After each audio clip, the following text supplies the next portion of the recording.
ایک جو چیز ہوتی ہے جب انسان کی زندگی میں خوف ہوتا ہے، پریشانی ہوتی ہے، ڈپریشن ہوتا ہے، تو اس سچویشن میں اس کو سمجھ نہیں آتی کہ میں کیا کروں. اور خاص طور پہ اگر مسلمان ہے تو مسلمان ہو کہ اگر وہ چھوٹی چھوٹی چیزوں سے گھبرا جائے تو پھر یہ ایمان کی کمزوری کی بھی علامت ہوتی ہے.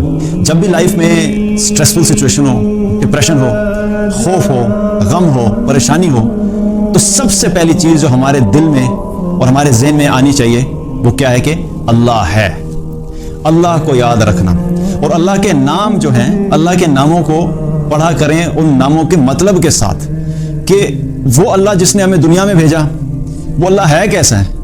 وہ اتنا طاقتور ہے کہ وہ ہر چیز کو کنٹرول کر رہا ہے. اور اللہ سبحانہ تعالیٰ کے بارے میں اگر ہمارے دل میں ایمان درست ہو جائے اور اللہ کی طاقت ہمارے دل میں پختگی سے اللہ کی طاقت کا یقین اور اللہ کی قدرت کا یقین بیٹھ جائے تو بہت سارے مسئلے ہمارے حل ہو جاتے ہیں. ہم ہمیشہ کیا کرتے ہیں جب سچویشن خراب ہوتی ہے ہم اپنی کمزوریوں کی طرف دیکھنا شروع کر دیتے ہیں، ہم اپنے پلان کی طرف دیکھنا شروع کر دیتے ہیں، ہم اپنی اسٹریٹجی کی طرف دیکھنا شروع کر دیتے ہیں، ہم اپنے حالات پہ فوکس شروع کر دیتے ہیں.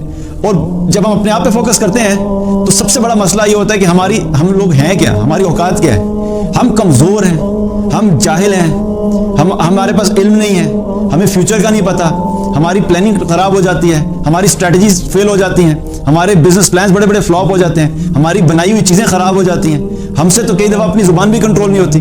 تو ہمارے اپنے کنٹرول میں تو کچھ بھی نہیں ہے. تو پہلا فوکس کیا ہے؟ اللہ کی طرف فوکس کریں. میں کمزور ہوں، اللہ کمزور نہیں ہے. میں طاقتور نہیں ہوں، اللہ طاقتور ہے.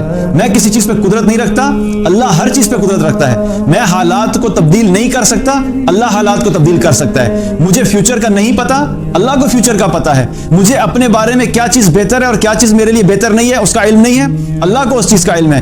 ہر چیز کے بارے میں اس چیز کے اوپر سوچنا شروع کر دیا کریں کہ وہ اللہ ہے جو ہماری مدد کرے گا، وہ اللہ ہے جو ان حالات کو جانتا ہے، وہ اللہ ہے جو ان حالات کو تبدیل کر سکتا ہے. تو اللہ کے بارے میں سوچنا، اللہ کے بارے میں جاننا، یہ انسان کی زندگی سے اس خوف کو، اس سٹریس کو کم کر دیتا ہے. مسئلہ یہ ہوتا ہے کہ جب ہم اللہ کو چھوڑ دیتے ہیں اور اللہ سبحانہ تعالیٰ ہماری زندگی میں، ہماری ایکویشن میں نہیں ہوتا تو پھر ہمارے لیے حالات کو فیس کرنا کیا ہوتا ہے؟ مشکل ہوتا ہے. اور ایک ایمان والا ہو جو اللہ پہ بھروسہ رکھتا ہو، جو اللہ کو جانتا ہو، جو اللہ کو رب مانتا ہو، جو اللہ کو خالق مانتا ہو، جو اللہ کو مالک مانتا ہو، جو کہتا ہو کہ رب العالمین ہے، سب ماننے کے باوجود وہ گھبرا جائے تو یہ پھر ایمان کی کمزوری کی علامت ہے. تو جب بھی پریشانی آئے تو اپنا تعلق اللہ سے بڑھا دیں، کیونکہ جس نے فیصلے کرنے ہیں، اگر رزق کی کمی آئی ہے تو رزق کے فیصلے کس نے کرنے؟ اللہ نے. اگر معیشت خراب ہوئی ہے تو معیشت کو ٹھیک کون کرے گا؟ اللہ ٹھیک کرے گا. اگر آپ کے دل میں خوف کی کیفیت ہے تو خوف کو ختم کون کرے گا؟ اللہ کرے گا. اگر آپ کی زندگی میں مشکلات ہے تو مشکلات کو دور کون کرے گا؟ اللہ کرے گا. تو جس نے الٹیمیٹلی کرنا ہے اس کی طرف متوجہ ہونا شروع ہو جائیں، اس اللہ کو پکارنا شروع کر دیں، اس اللہ سے تعلق مضبوط کریں، اس اللہ کی اطاعت شروع کر دیں. اور اگر اطاعت کرتے تو اس کی اطاعت بڑھا دیں، اس کی بندگی بڑھا دیں. کیونکہ جب وہ ہمارے سے راضی ہو جائے گا اور وہ دیکھے گا کہ میرا ایک بندہ ہے جو میری اطاعت بھی کرتا ہے، مجھے پکار بھی رہا ہے، میرے سے امید بھی لگائے بیٹھا ہے، میرے پہ بھروسہ بھی کرتا ہے، تو پھر ایک وقت آئے گا کہ اللہ سبحانہ تعالیٰ ان حالات سے اپنے اس بندے کو نکال لیتا ہے. کیونکہ کوئی بھی شخص دنیا میں بھی کیا ہوتا ہے، اگر ہمارا کوئی قریبی جاننے والا ہے تو قریبی جاننے والا جس سے ہم محبت کرتے ہیں، ہم اس کو زیادہ دیر کے لیے مشکل میں نہیں دیکھ سکتے. جو ہی ہمیں پتہ لگتا ہے کہ اس کو کوئی مشکل ہے تو فوراً ہم کیا کرتے ہیں؟ اس کی مدد کرنے کے لیے آگے بڑھتے ہیں.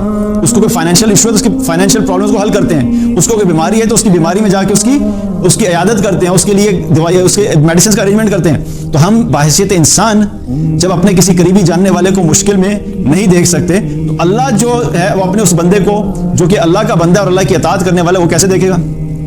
اور اگر جتنے وقت تک اللہ ان حالات سے نہیں نکال رہا اور ہے بندہ جو ہے اللہ کا اطاعت گزار، تو اس کا مطلب یہ ہے کہ اللہ سبحانہ تعالیٰ اس کو اس وقت سے خود گزار رہا ہے. بیکاز اللہ تعالیٰ اپنے اس بندے کا سٹیٹس جو ہے وہ بڑھانا چاہتا ہے، اس کے آخرت کے درجات کو بلند کرنا چاہتا ہے، اس لیے اللہ نے اس کو اس حال میں چھوڑا ہوا ہے. اب وہ حالات جو ہیں کبھی کبھی تھوڑی دیر کے لیے بھی ہو سکتے ہیں اور کبھی لمبا عرصہ بھی ہو سکتا ہے، لیکن فیصلہ اللہ ہی کی طرف سے ہوتا ہے. ہماری ہر چیز جو ہم پلاننگ بھی سمجھتے ہیں نا کبھی کبھی کہ ہماری پلاننگ کی وجہ سے چیزیں ہو رہی ہیں، وہ بھی حقیقت میں اللہ کے حکم سے ہی ہو رہی ہوتی ہیں. اس کی مثال ایسے ہی ہے کہ اکثر آپ نے دیکھا ہوگا کہ کچھ لوگ اپنے چھوٹے بچے کو گاڑی ڈرائیو کرتے ہوئے اپنے چھوٹے بچے کو گود میں بٹھا کے اس کے ہاتھ میں کیا سٹیئرنگ رکھوا دیتے ہیں. حالانکہ یہ غلط بات ہے، یہ نہیں کرنا چاہیے، یہ ڈینجرس ہے. لیکن وہ سمجھانے کے لیے بتا رہا ہوں کہ جب وہ چھوٹے بچے کو ڈرائیونگ سیٹ پہ بٹھا کے اس کے ہاتھ سٹیئرنگ پہ رکھے ہوتے ہیں تو بچے کو یوں محسوس ہوتا ہے کہ وہ گاڑی چلا رہا ہے، اور بچے کی ایکسائٹمنٹ اس وقت دیکھنے والی ہوتی ہے because he thinks he is driving the car. لیکن ہوتا کیا ہے،